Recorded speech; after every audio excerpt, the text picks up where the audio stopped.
Hello et bienvenue sur le podcast Entrepreneuse sans succès. Je suis Claire, entrepreneuse depuis près de 5 ans et je te partage ici, seule ou avec mes invités, des réflexions autour de l'entrepreneuriat, de la productivité et des outils no-code. Je te partage également avec honnêteté et transparence mon quotidien d'entrepreneuse avec ses hauts et ses bas, un journal de bord pour te partager mes réflexions quand j'en ressens le besoin. Alors, si tu veux me rejoindre dans cette discussion, installe-toi, ça va commencer. Hello à tous, j'espère que vous allez bien. Bienvenue dans ce nouvel épisode. Aujourd'hui, je ne suis pas toute seule, je suis avec Marine.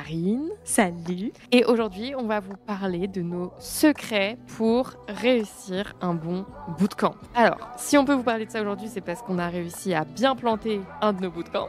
Et pourtant, malgré tout, on a pas mal d'expérience puisque ça fait quasiment 2 ans qu'on fait des bootcamps. En mai dernier, c'était donc la 6e session du bootcamp Make. Et là, en septembre, c'était en mai, oui, quelque chose comme ça.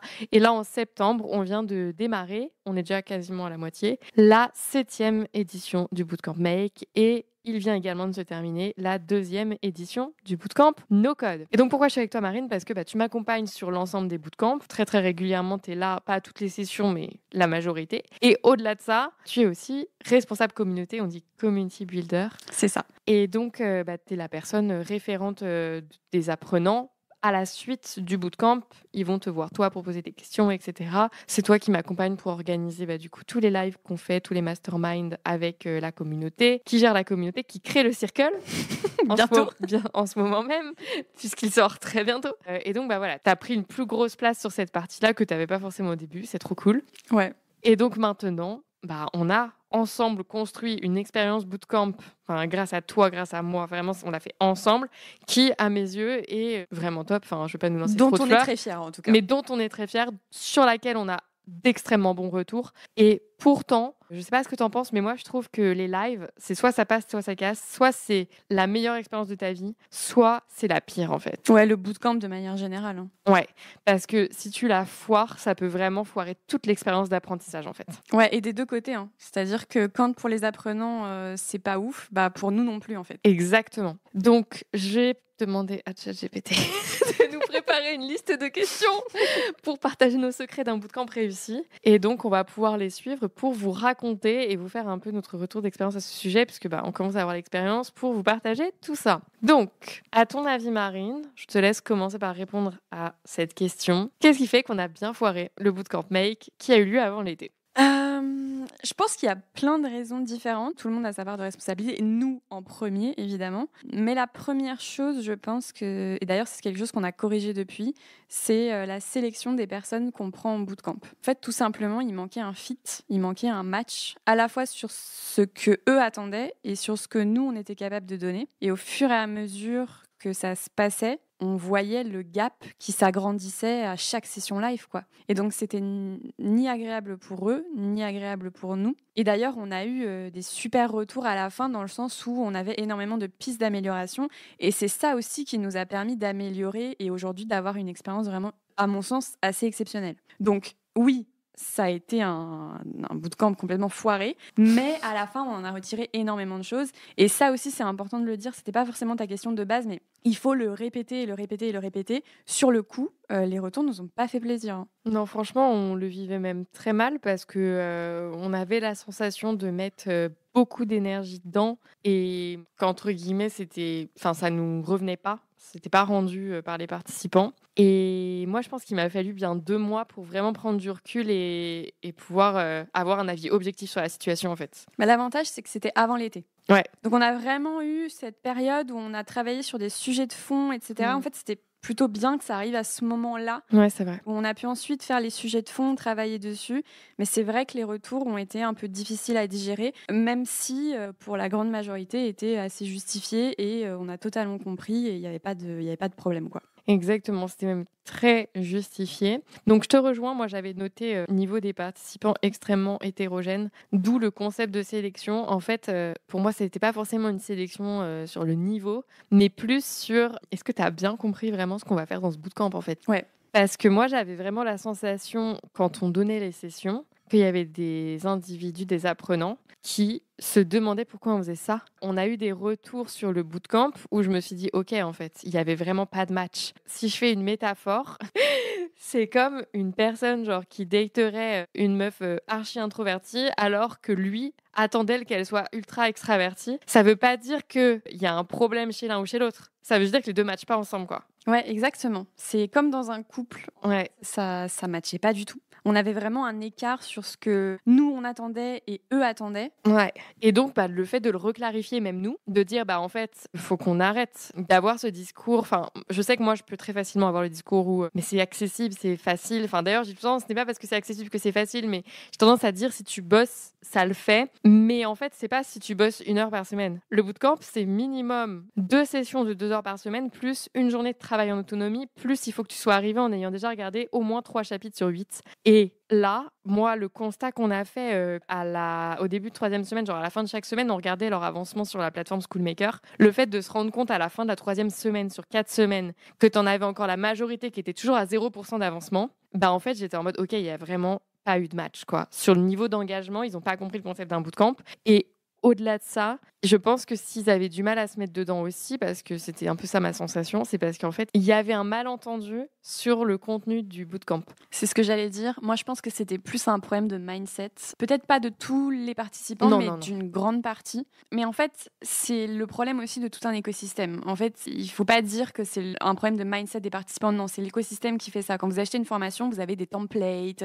Vous n'avez plus qu'à passer à l'action, en fait. Vous n'avez pas à apprendre tellement. En fait, le bootcamp Make, il est différent. C'est-à-dire que tu dois apprendre par toi-même. Un template ne t'aidera pas si tu comprends pas le principe. Et on avait trop de personnes qui s'attendaient à ce qu'on leur donne les templates et qu'en fait, qu'ils soient là ou qu'ils soient pas là au live, qu'ils écoutent ou qu'ils écoutent pas, qu'ils pratiquent ou qu'ils pratiquent pas, en fait, ils y arriveraient à la fin parce qu'il y aurait les templates. Ça fonctionne pas comme ça. Exactement. Ça peut fonctionner comme ça. Je suis convaincue qu'il y a des formations où ils partagent un max de templates et c'est OK. C'est juste pas du tout ma pédagogie. Et je sais que ça fit pas du tout avec tout le monde. Vraiment pas. Et je pense que le fait qu'on ait refait les pages de vente en réinsistant sur le fait qu'il y a pas de template, alors qu'il y en a un petit peu, mais il y en a pas. Il n'y a pas de template et en fait, tout passe par OK, qu'est-ce que tu as envie de faire et je t'accompagne sur tous les aspects techniques un par un pour débunker tous les problèmes et à la fin, tu es autonome.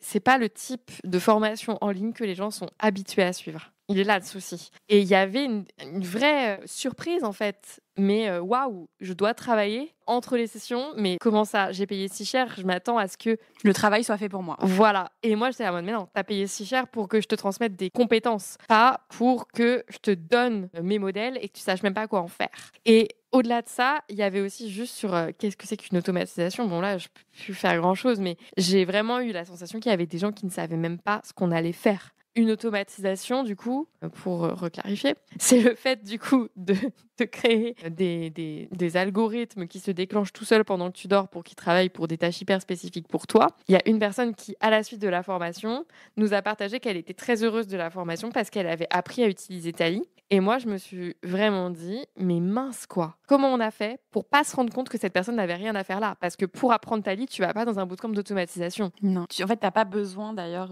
petit message, vous n'avez pas besoin d'une formation pour apprendre à utiliser Tally. Cliquez un peu sur tous les boutons, vous risquez pas de faire quoi que ce soit de mal, il faut tester en fait. Et on avait aussi ce problème, des gens qui avaient peur d'appuyer sur des boutons. Or, en no-code et en automatisation, il faut pas avoir peur de tester. C'est vraiment le nerf de la guerre. Surtout qu'on leur explique, on fait que des exemples qui ne peuvent pas avoir d'impact grave. On leur fait pas envoyer des mails à autrui, on leur fait pas scraper de la data. On est vraiment sur des automatisations archi basiques. Même les premières, c'était déjà difficile, alors qu'on parle vraiment de créer des formulaires sur Tally en manipulant différents types de variables pour s'entraîner, les enregistrer dans différents types de bases de données type Airtable, Notion. Ça reste en interne. Et je me souviens de ce message, il y en a un qui m'a dit, mais imagine, ça envoie un mail à quelqu'un sans que je le demande. Mais j'étais là, mais en fait, il y a une vraie incompréhension de tout le sujet. Ça ne fera jamais rien sans que tu le demandes. Et le problème, c'est que comme ils ne suivaient pas la formation MOOC, qui est partagée du coup, donc toute la théorie, elle est partagée en vidéo en gros, et la pratique se passe vraiment dans le bootcamp, même si je fais quelques rappels théoriques, j'en ai fait beaucoup pour cette session, beaucoup trop. Parce que là, je le vois bien. Je fais quelques rappels, en fait, ils répondent aux questions à ma place et hop, roule, on est parti. Ils ont suivi les MOOC. Dans la journée, ils ont regardé la vidéo et me le disent. Ouais. Ou alors, quand ils posent la question, en posant la question, ils se rendent compte de la réponse. Donc, c'est assez fou. Ah, mais non, mais attends, c'est bon, je me souviens, c'était dans telle vidéo. C'est exactement pour ça qu'il y avait, pour moi aussi, un problème de mindset de manière générale. Et c'est tout ça, tous ces retours qu'on a eus, toute cette expérience qui nous a fait nous remettre en question, pas mal. Et on s'est dit, OK, là, il faut qu'on améliore les choses. Et je me rappelle, tu t'es posé, tu t'es dit, OK, on va commencer par la base, on va sélectionner sur le niveau, tout simplement, des gens. Je vais leur faire des petits exercices. Comment tu as appelé ça déjà? J'ai appelé ça la mission commando. Ah parce oui. que je me suis dit, ça donne le ton sur le bootcamp qui arrive. Et l'objectif, c'était pas de tester leur niveau, c'était de tester leur capacité à suivre une consigne. C'est ça. Et ça change tout. C'est-à-dire que dans la mission commando, vous pouvez vous amuser à la suivre, elle est dispo sur le site web. Ah oui, et d'ailleurs, ils peuvent plus acheter le bootcamp sur le site web. Bon, on en reparlera de ça, mais... Donc, sur le site web, maintenant, tu as accès uniquement au formulaire mission commando. Et donc, la mission commando, le concept est simple, c'est 3 exercices avec les consignes. Et en gros, à la fin, je leur dis noir sur blanc, si t'as pas aimé faire ça, si t'as pas aimé passer 30 minutes à chercher avec les consignes, ne viens surtout pas au bootcamp. C'est pas pour toi. C'est pas pour toi parce que on va passer notre temps à débugger, à chercher, à réfléchir. Je donne jamais la réponse. Ça, c'est un truc qui peut être très frustrant, mais en fait, quand ils trouvent par eux-mêmes par la suite, parce que je donne des indices, ils sont contents. Mais ça marche pas avec tout le monde. Il y en a, ils sont saoulés, tu vois. Mais au niveau théorie, ils ont tout sur la plateforme, encore une fois, sur Schoolmaker.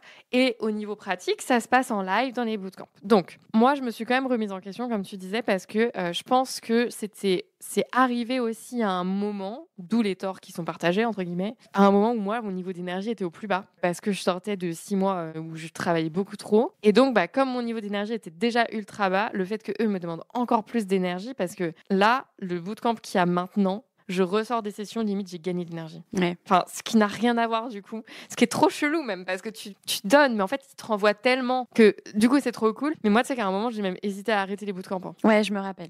Je me rappelle très bien qu'il y a des sessions qui ont été un peu compliquées. Ouais. Il y a des sessions, je me disais, mais attends, mais si c'est ça qu'ils attendent, parce que, on me faisait vraiment des retours en mode, mais là, tu nous as laissé chercher trop longtemps tout seul. Des retours qui, moi, me frustraient énormément parce que je savais que c'était pourtant comme par là qu'il fallait passer pour progresser. Et à côté de ça, quand je leur demandais s'ils avaient bossé d'une session sur l'autre, il n'y en avait pas un qui était capable de me dire oui. Et ça, c'est encore plus frustrant. Ça, c'est hyper problématique. Ouais, c'est hyper problématique. Et là, tu vois, hier, à la session bootcamp d'hier soir, ils m'ont dit qu'ils n'avaient pas eu le temps de travailler, la majorité d'entre eux, et ça s'est senti. Donc j'ai pu mettre un mini taquet à la fin en disant bon, un peu plus de difficulté qu'à la dernière session, on se repose pas sur ses acquis, c'est pas parce que pour l'instant ça se passe trop bien qu'il faut pas lâcher le rythme. Vous avez bien vu, sans pratiquer pendant 5 jours, bam, le niveau redescend, c'est logique. Donc on maintient le rythme, on parle d'un bootcamp sur un mois, le niveau est intense, mais à la fin vous serez trop content de ce que vous avez fait quoi. Et de rappeler ça, je pense qu'il y a de ça aussi, c'est moi je pense qu'on a mis le taquet trop tard. Genre parce que tu te souviens la fois où j'ai recadré,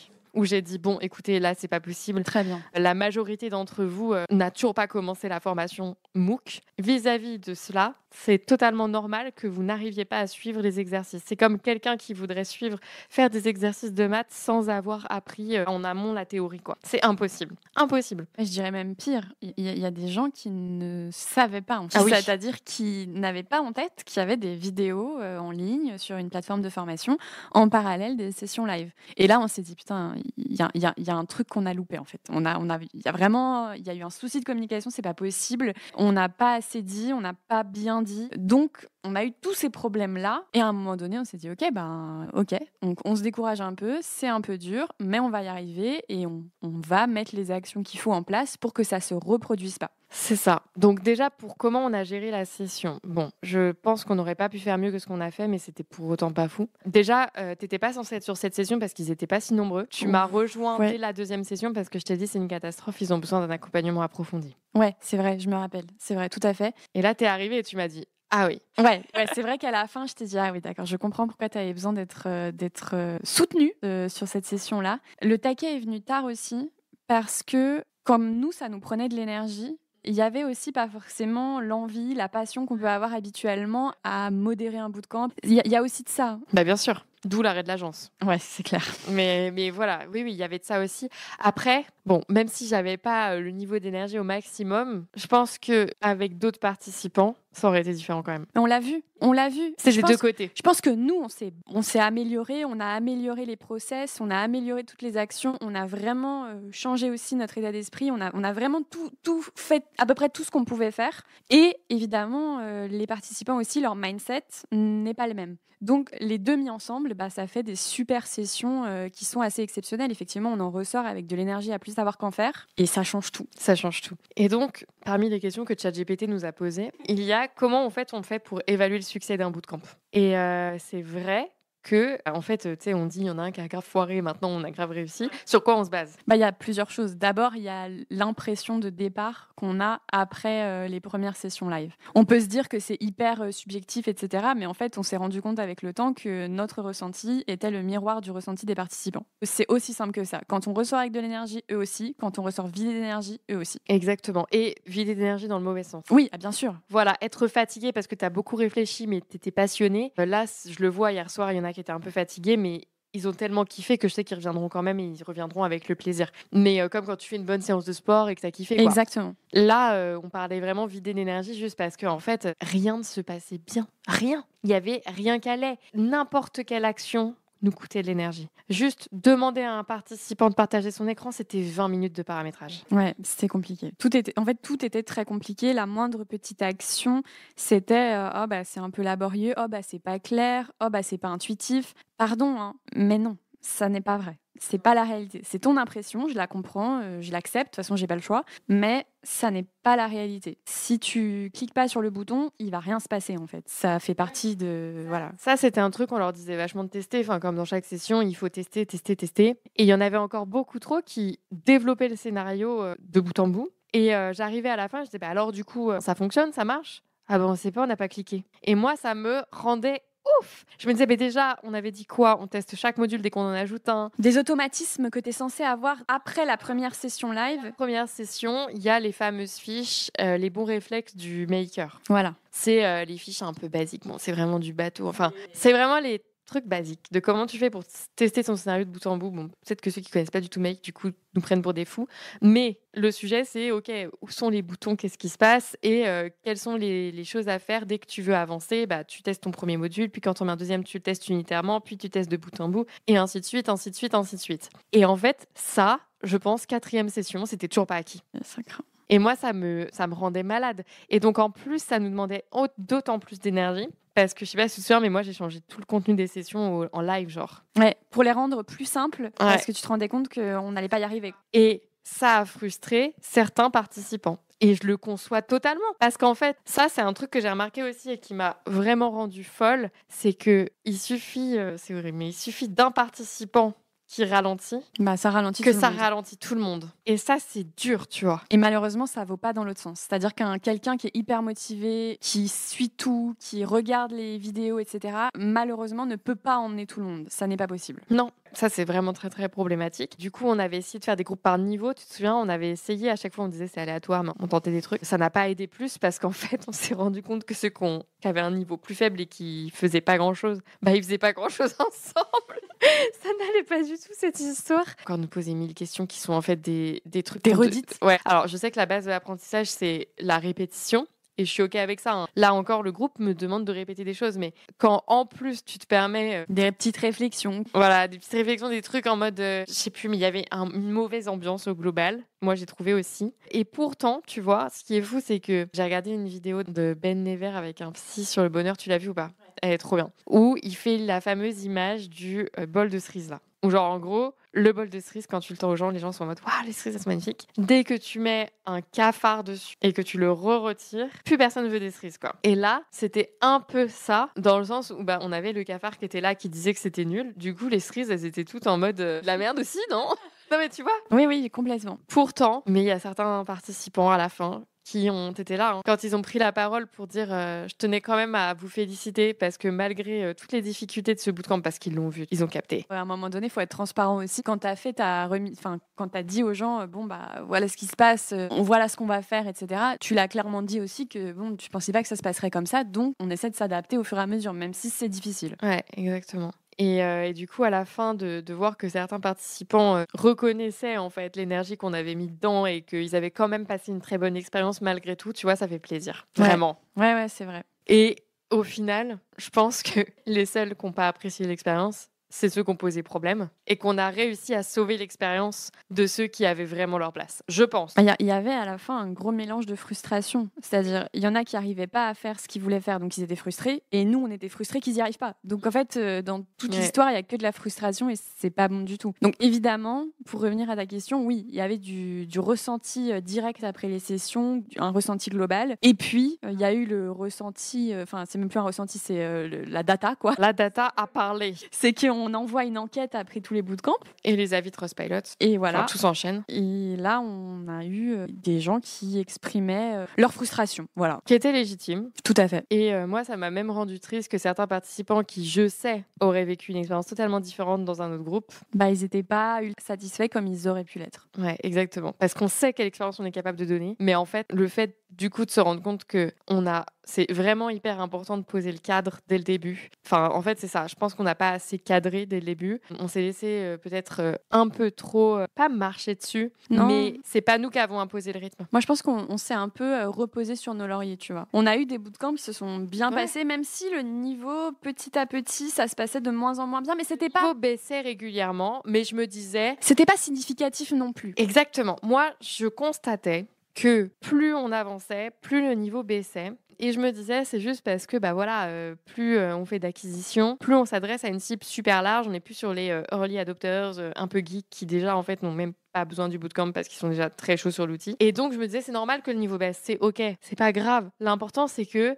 à la fin, ils arrivent tous au même niveau qu'on veut leur donner, l'autonomie sur l'outil, et qu'ils en tirent une bonne expérience. Mais là, c'était significatif. Là, c'était très significatif. Et ça nous a permis de nous réveiller un peu et de se dire, OK, là, il y a une vraie expérience client à améliorer, donc pas de souci. On va améliorer l'expérience client, on va améliorer l'expérience tout court. Donc, on a mis plein de choses en place. On a mis un email d'onboarding, on a mis un email d'offboarding, on a mis en place plein de choses, des emails de rappel pour les sessions live. Oui, mais c'était peut-être pas aussi processisé. Oui, parce que là, on les harcèle. Ah bah là, on peut pas dire qu'on n'est pas dans le suivi, quoi. On est dans un suivi quasi personnalisé, complètement personnalisé. Totalement personnalisé. Parce que du coup, on a les alertes d'avancement de chaque participant. Ouais. Enfin, moi, du coup, je check toutes les semaines, ça. Parce que ça fait toutes les 2 sessions, ça va. Plus, du coup, moi, j'ai même créé des ressources en plus, des exercices en plus. On envoie des mails aux gens qui viennent pas aux sessions. Est-ce qu'il y a eu un problème? Est-ce que ça va? Est-ce que c'est... Au moins, on pourra pas nous accuser de pas vouloir savoir ce qui s'est passé, de pas être dans la proactivité. Vraiment, on fait tout pour que tout le monde soit là, pour que tout le monde assiste, pour que tout le monde ait la meilleure expérience possible. Et preuve en est que les résultats qu'on a suite au bootcamp qui est en cours et au bootcamp no-code qu'on vient de terminer, on a plutôt bien réussi notre mission. Exactement. Et donc, pour revenir un peu sur une des questions de ChatGPT qui était plus globalement tous les changements qu'on a mis en place, je pense que le premier changement, il s'est fait au niveau de l'acquisition. En fait, on a acté et décidé que le Bootcamp Make n'était plus un produit auquel tu pouvais arriver sans avoir pris des produits auparavant. En mode, c'est un engagement qui est tellement conséquent et en fait, oui, on leur demande beaucoup d'énergie, en tout cas, de mon point de vue, pour la promesse que je leur fais qui est de devenir autonome sur Make, je peux pas le faire à leur place. Je peux pas. Et ils ont besoin de travailler, donc pour atteindre cette promesse, il est nécessaire qu'ils aient déjà testé d'autres formations pour tester ma pédagogie, voir s'il y a un fit, parce que je pense qu'en vrai, on choisit aussi beaucoup une formation par rapport au fit avec le formateur. C'est même une grosse part totalement. Donc, s'engager sur un tel process et un tel travail alors qu'ils n'ont jamais travaillé avec moi, c'est compliqué. Et donc, c'est pour ça que maintenant, on a repensé le déclenchement le Bootcamp Make se passe pas bien, nous a fait revoir. En fait, l'ensemble des process d'expérience client de formation, en fait, on s'est posé, on s'est dit, OK, c'est quoi l'expérience client Clear No Code? C'est quoi la user journey, en fait, pour ceux qui voient un peu c'est le parcours client idéal qu'on aimerait avoir. On aimerait qu'ils commencent par telle formation, puis ensuite qu'ils aillent éventuellement vers telle formation, et ensuite, éventuellement, il y a un Bootcamp Make qui arrive,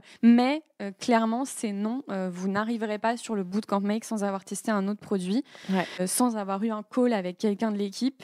Moi. Oui, en l'occurrence. Sans avoir eu un call avec moi, parce que c'est moi la formatrice, donc je crois qu'il y a besoin d'avoir ce fit en amont. Et donc, en fait, il faut avoir en tête que le bootcamp, c'est un investissement en termes de temps, c'est un investissement en termes d'argent, et c'est quelque chose qui peut rapporter beaucoup si vous faites l'investissement nécessaire. Mais cet investissement de temps, on peut pas le faire à votre place. On peut pas mettre dans votre cerveau les compétences et dire c'est bon. En fait, ça se passe pas comme ça. Ce serait génial si on pouvait avec des puces vous mettre directement toutes les connaissances et puis c'est tout. Mais ça se passe pas comme ça dans la réalité. On a compris ce qui s'était mal passé et du coup, on a retravaillé tout le parcours client. On a mis en place des mails là où il fallait. On a mis en place des calls là où il fallait. On a mis en place du coup la mission commando pour la sélection, vérifier les mindsets, etc.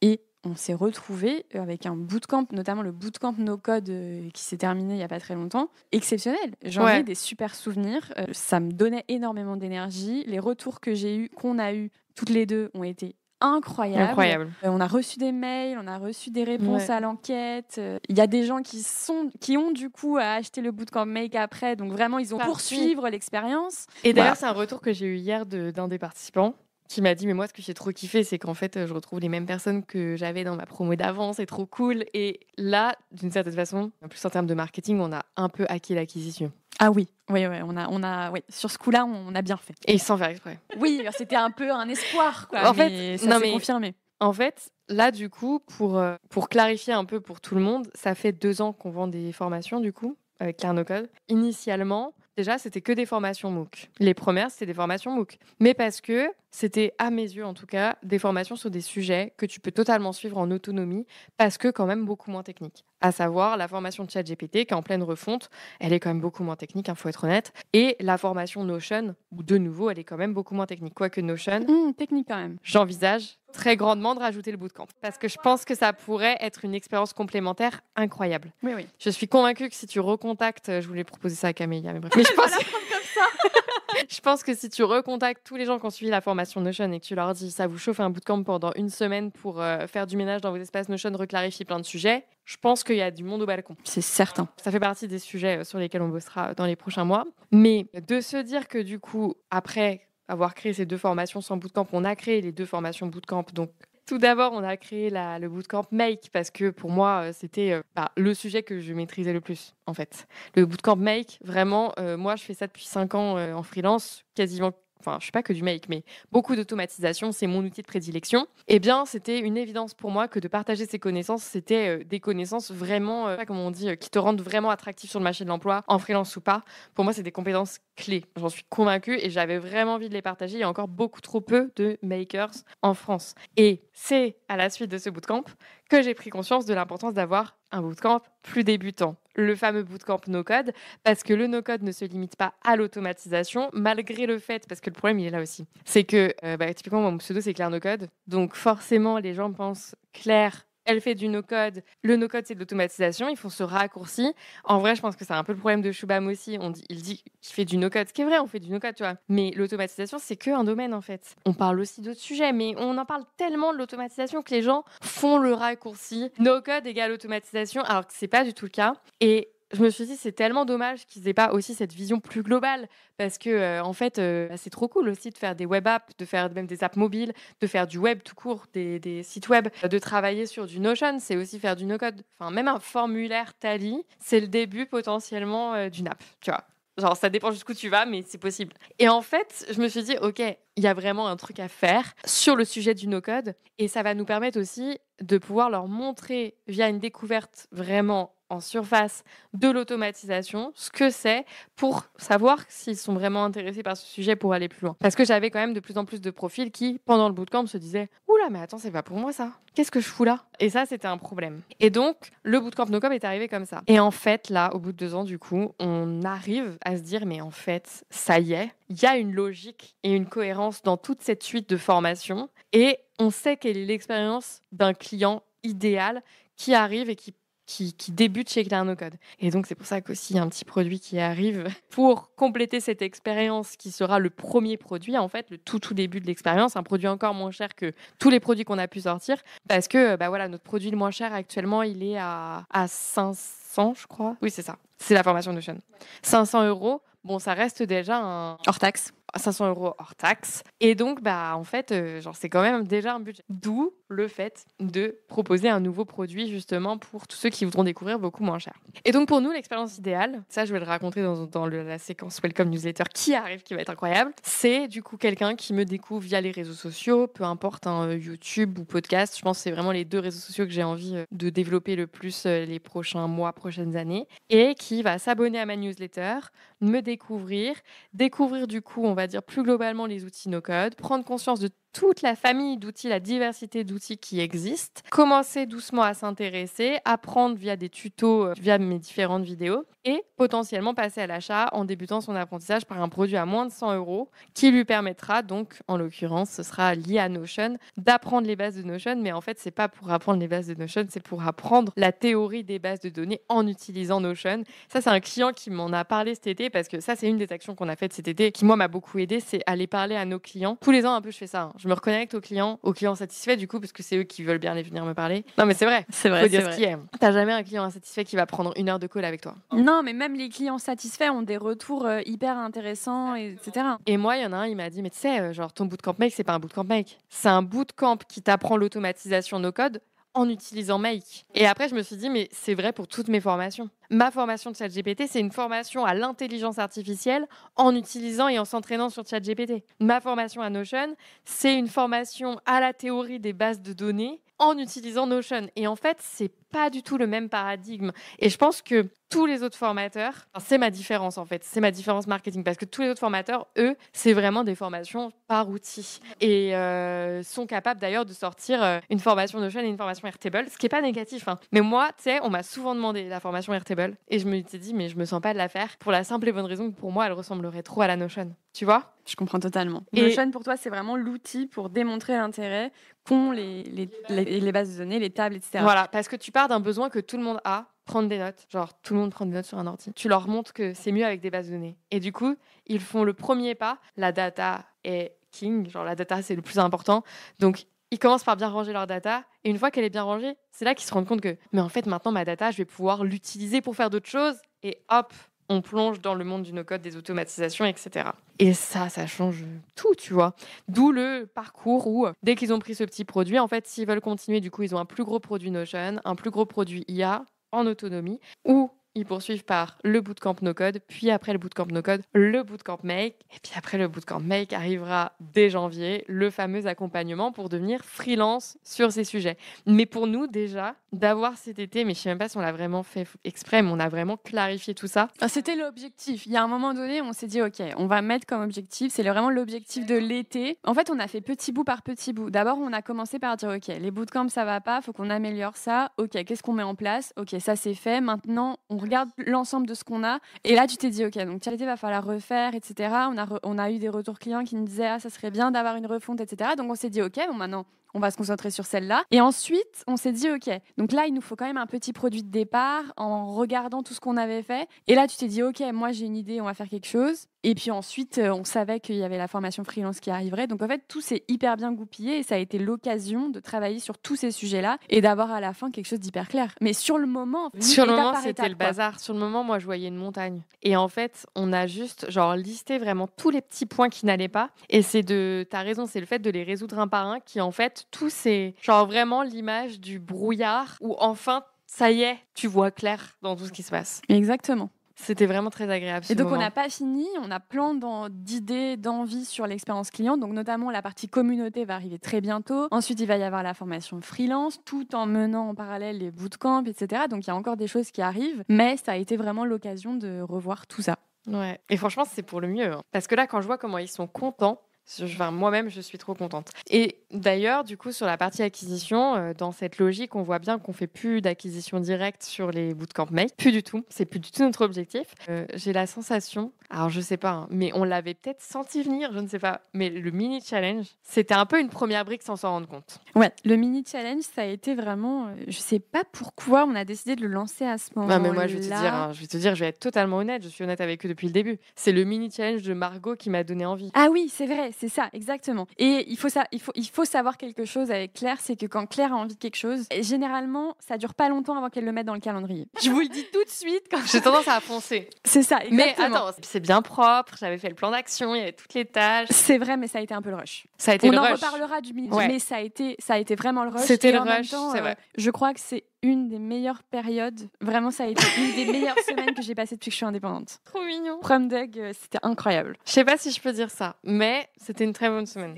C'était hyper intense. C'était hyper intense. Je me suis éclatée. Il y a un soir, je me suis couchée à 19h. Sans faire exprès. Ouais, c'était hyper intense, mais l'énergie des gens. Ouais. Donc le mini challenge, c'est un mini challenge qui était gratuit, qui a accueilli plus de 1000 participants en juin dernier, un challenge d'une semaine durant lequel du coup, donc sur une plateforme Circle, on a accueilli donc 1000 participants. En vrai, t'as 300 personnes actives. Hein. Enfin, c'est un peu tous les challenges comme ça, mais bon, bref.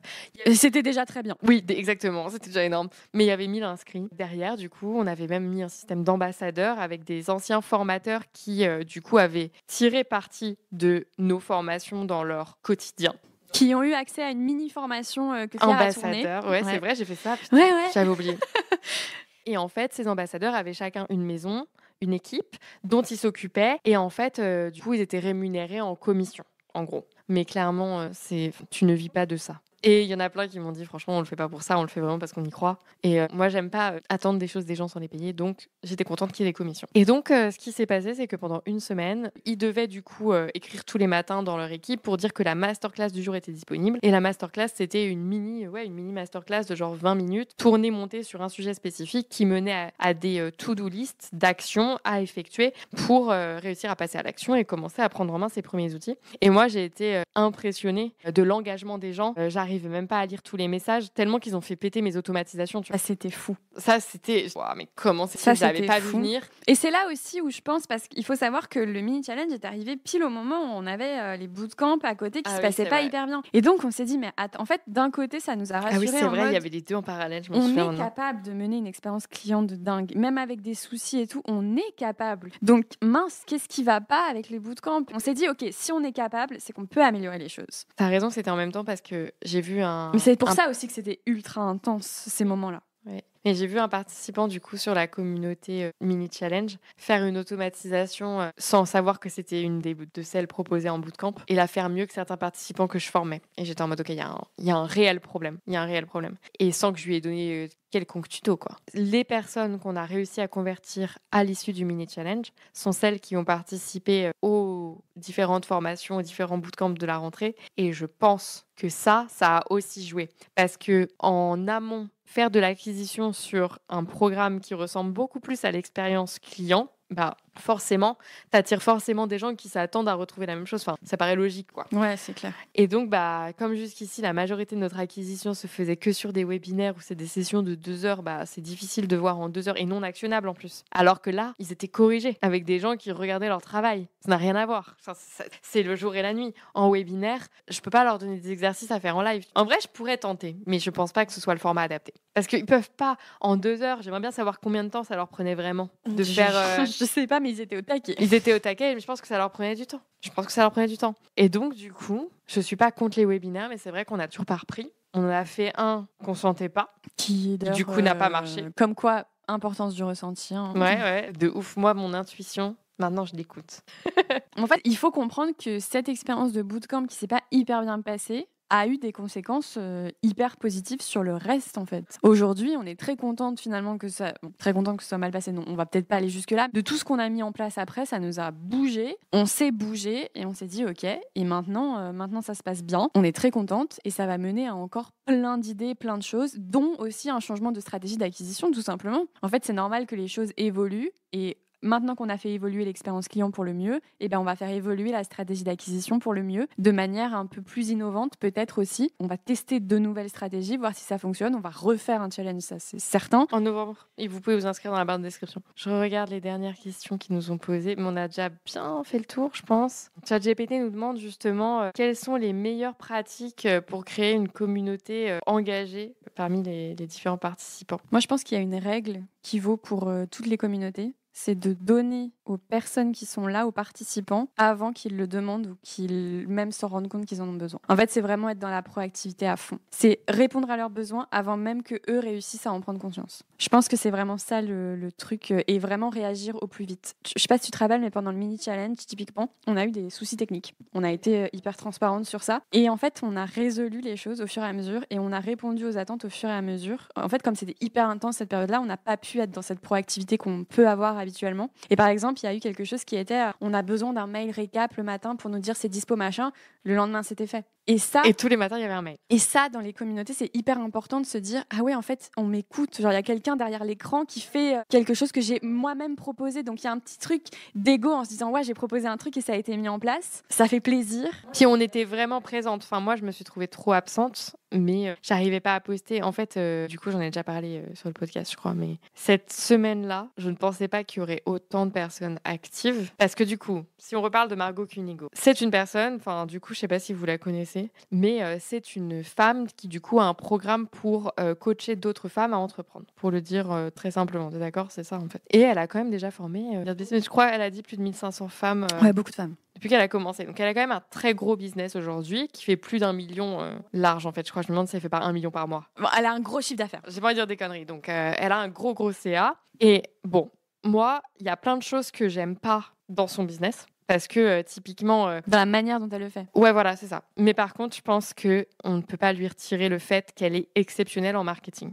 Pour moi... Elle déchire tout en market. C'est pour moi, en exceptionnel ce qu'elle fait. marketing, on a tous des choses à apprendre d'elle. Quand je dis qu'il y a des choses que j'aime pas, c'est que typiquement... Toi, t'as un peu de mal avec la philosophie. Moi, j'ai du mal avec la philosophie parce que je sais qu'elle défend ça parfois en disant que c'est pas le cas, mais en fait, je trouve que les mots suffisent pas, il faut plus d'actes. Mais le fait de dire non, moi, j'accompagne les femmes à entreprendre et c'est pas que des petits business, c'est pas que des meufs qui lancent leur boutique sur Etsy. Quand tu regardes les témoignages, bah du coup, je trouve que ça reflète pas le côté empowerment. T'as vraiment la sensation que, un peu comme les assistantes virtuelles et les OBM, c'est la femme au foyer qui a besoin d'un complément de revenu pour aller s'acheter ses robes le dimanche. J'ai un gros problème avec ça. Pour moi, une femme peut faire un business de la même taille qu'un homme. Il n'y a pas de question de genre. Et le fait de genrer un business, et pourtant je me questionne de plus en plus sur le fait qu'il faudrait le genrer dans le sens où il y a des vrais problèmes qui sont genrés, mais elles le font d'une façon qui, moi, me perturbe, me gêne. En tout cas, je sais pas bien l'exprimer parce que j'ai pas fait d'études sur la sociologie, etc. Mais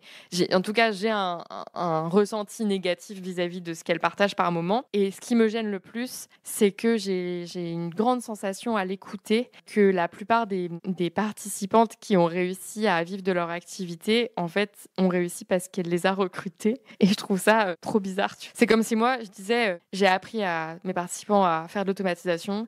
Et du coup, genre maintenant, ils vivent de leur activité parce qu'ils sont tous devenus coachs sur mes bootcamps. Mais en fait, ça n'a rien à voir. Pour moi, un gars, une meuf, peu importe, quelqu'un qui, à l'issue de mon bootcamp, réussit à tirer parti de son bootcamp, c'est qu'il réussit à ramener de l'automatisation dans son quotidien. J'en ai qui en vivent aujourd'hui de l'automatisation, que ce soit en freelance ou parce qu'ils ont trouvé un taf grâce à ça. J'ai des success stories de ce type, mais pas parce que je les ai recrutés, tu vois. Enfin, ouais, je vois ce que tu veux dire. Ça n'a rien à voir. Et du coup, elle en parle beaucoup et franchement, j'ai pas envie de la casser parce qu'à côté de ça, elle a plein d'autres qualités, mais elle dit tout le temps, oui, on me traite de faire du Ponzi, mais c'est typiquement à cause de ça. Tu vois ou pas? Oui, je vois très bien, mais j'ai plus ou moins le même avis que toi sur la question. Hein. On se rejoint pas mal. C'est vrai que nous, on a un peu de mal avec le système de je coach des coachs de coach. En fait, c'est... Je crois pas. Des fois, c'est un peu ça. Même si elle a toutes sortes de gens qui suivent...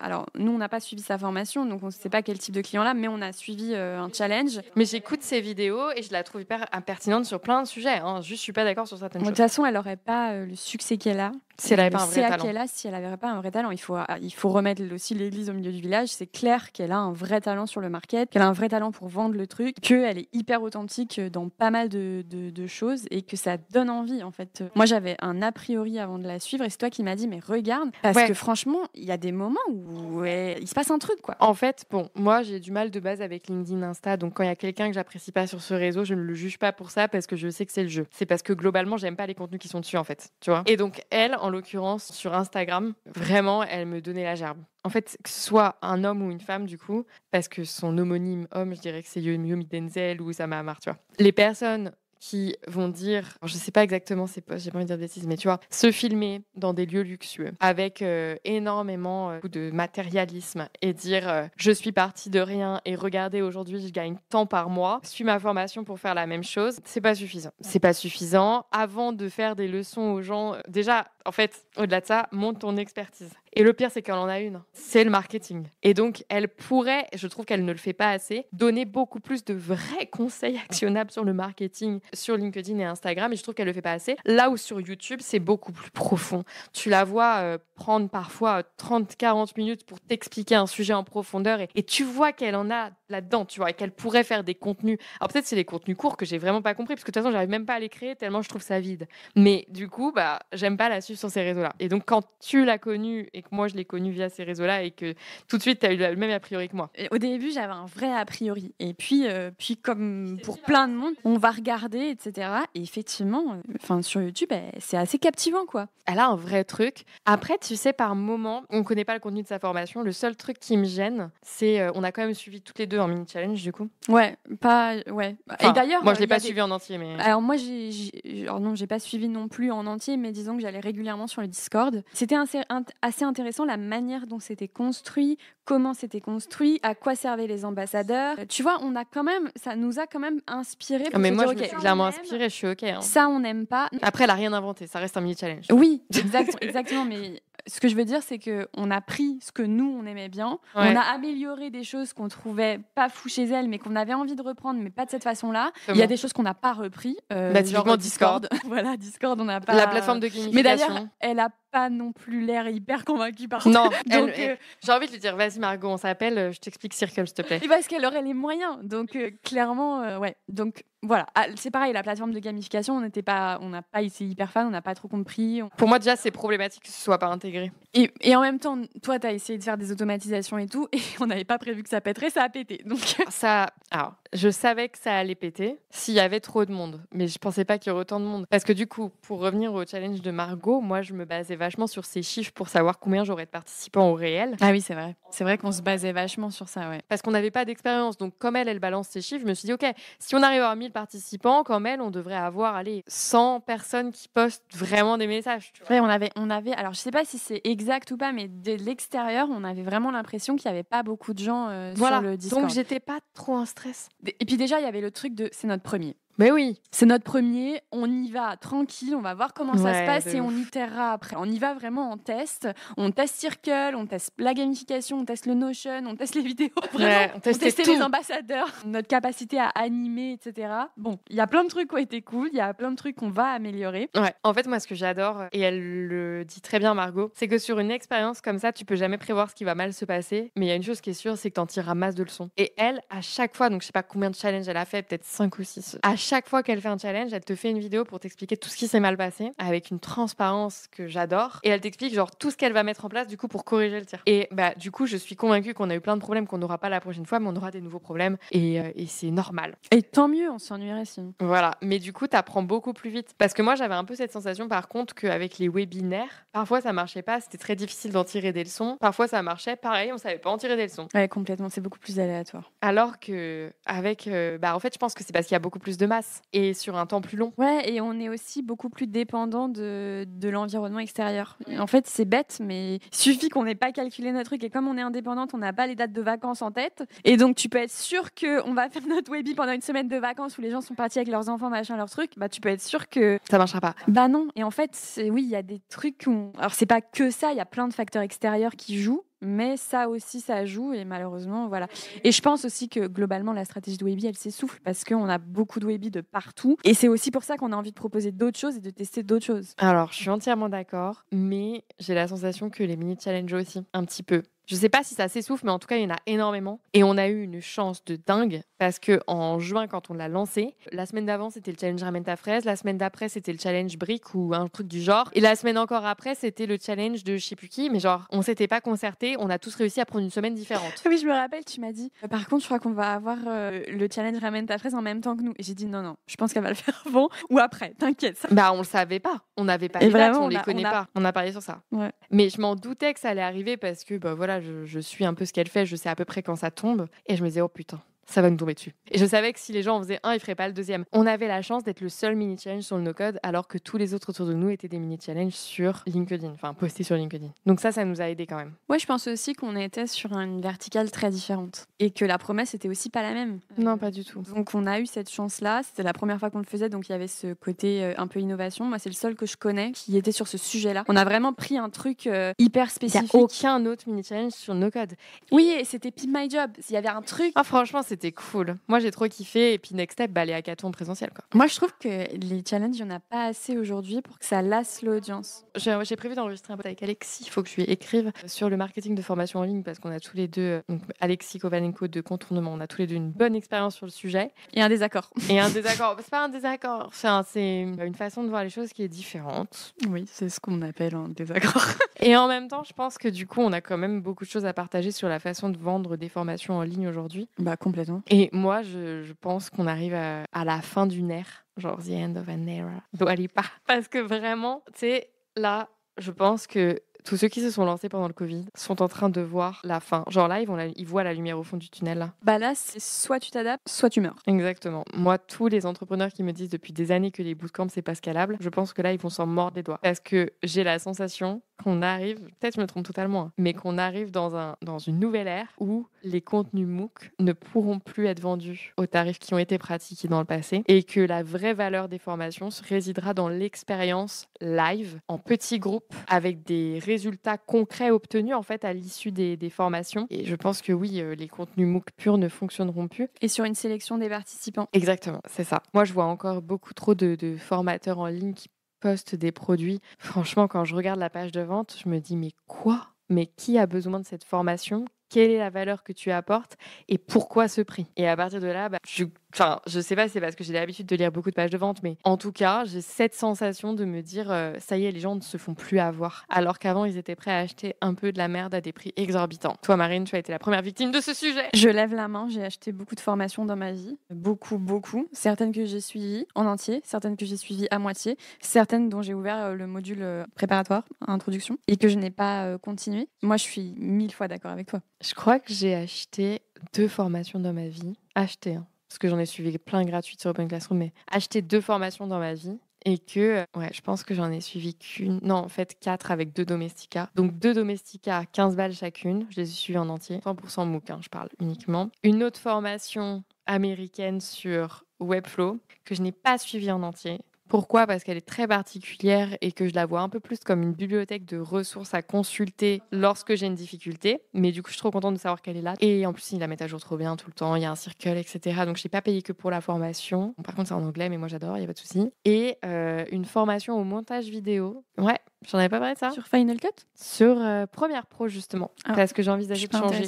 Mais tu sais que je pense qu'il y a un petit cas psy, en tout cas de mon côté, je vais pas parler pour les autres, mais de se dire que je pense que quand t'es dans un job où t'es un peu dans la routine, t'as envie d'un peu de te dire oh je vais prendre une formation sur ça, je vais me former et ça va changer ma vie. Et tu sais t'as un petit truc d'ennui en fait. Et du coup, tu commences à acheter plein de formations que tu vois, tu as une espèce de frénésie d'achat de formations. Et je pense que c'est un peu ce qui m'est arrivé parce que depuis que je suis indépendante à temps plein, j'ai acheté 2 formations, comptant la tienne. Ah oui, c'était quand tu étais salarié que tu achetais la majorité des formations. Ouais. Et moi, c'était un bootcamp, donc c'est pas... Il y a un petit truc de confiance en soi aussi, de se dire, si j'achète une formation, que je me forme sur le sujet, je deviens légitime. Spoiler alerte, c'est faux. Exactement. Le montage vidéo, c'était pas forcément pour ça. C'était... Parce que tu en avais besoin. Ouais, et alors, quand tu fais un peu de montage vidéo, tu comprends vite que tu as vraiment genre comme 2 teams. Tu as les Final Cut Pro et les Premiere Pro. Et que vraiment, genre, l'un n'aime pas l'autre. Genre, chacun pense qu'il est le meilleur. Et moi, du coup, je suis team Final Cut Pro parce que c'est le premier logiciel que j'ai utilisé. Mais j'ai la suite Adobe pour des clients parce que j'utilise notamment Illustrator assez régulièrement. Donc, j'ai Premiere Pro aussi. Et en fait, j'avais envie de voir, genre, pour me faire mon vrai avis. Et du coup, j'ai suivi la formation de Mathias, mais je sais pas son nom. Mais un gars qui fait des vidéos sur YouTube, qui les monte extrêmement bien. Je mettrai le lien. dans la barre de description parce que je le trouve trop cool. Sa formation est très cool, mais je vais pas mentir, je suis pas allée au bout parce que en fait à la moitié j'ai compris que j'aimais bien Final Cut Pro et que je ferais jamais mieux. Non mais je veux dire, c'est pas une question de niveau en fait. En tout cas, de mon point de vue, pour ce que je veux faire, je ressens aucune limite avec Final Cut Pro. Je vois pas pourquoi j'allais me faire chier à faire avec un logiciel plus complexe parce que pour le coup, ça c'est sûr, t'as l'impression d'être face à un cockpit d'avion. Et ça dépend pas juste de l'OS sur lequel t'es, genre team iOS. Non, parce que là, pour le coup, lui aussi, il est chez Apple. Je pensais que assez naturellement, quand t'étais sur Mac, t'allais peut-être plutôt aller sur Final Cut, quoi. Pas forcément. Ok. Vraiment pas. Parce que même la suite Adobe, je pense que ce serait bien d'avoir les stats là-dessus, mais je pense que la majorité des utilisateurs de la suite Adobe sont quand même sur Apple, sur macOS. Mais Final Cut Pro, moi, ce que j'aime bien, c'est que c'est beaucoup moins cher. Genre, c'est 300 et quelques logiciels à vie. Ouais, c'est ça, tu le payes une fois et après c'est finito. Mais par contre, Premiere Pro, tu payes tous les ans, quoi. Ils se gavent un peu. Hein. Surtout que c'est pas donné donc. Mais moi, j'en suis à un point où j'utilise les deux maintenant. C'est-à-dire que, petit fun fact, j'utilise Premiere Pro pour tout faire le dérochage automatique par IA. Parce que ça, ils sont très forts. Donc, genre, ça déroche tout. Là, ça va dérocher le podcast en 2:2. Et j'exporte au format XML pour réimporter dans Final Cut Pro parce que je suis plus à l'aise pour faire le montage final dessus. Et après, du coup, je finalise mon montage sur Final Cut Pro. Voilà. Alors oui, je me fais chier, mais c'est très efficace. Et puis, le jour où Apple sortira enfin son IA, j'ose espérer qu'ils sortiront justement la partie dérochage automatique sur Final Cut Pro, je pense. Et donc, je n'aurais plus à faire le switch entre les deux. Et je pense que c'est vraiment très rapide. Tout le temps. Ah ouais? Ah, donc ils mettent à jour et tout. Ah, mais bien sûr. Ah, mais je sais pas, je découvre. Hein. Et franchement, c'est grave bien fait. Enfin, moi, quand j'ai commencé le montage, Final Cut Pro, genre, je l'ai lancé sur ma machine. Fallait que je coupe Internet, que je coupe tout pour que le truc, il tienne, tu vois.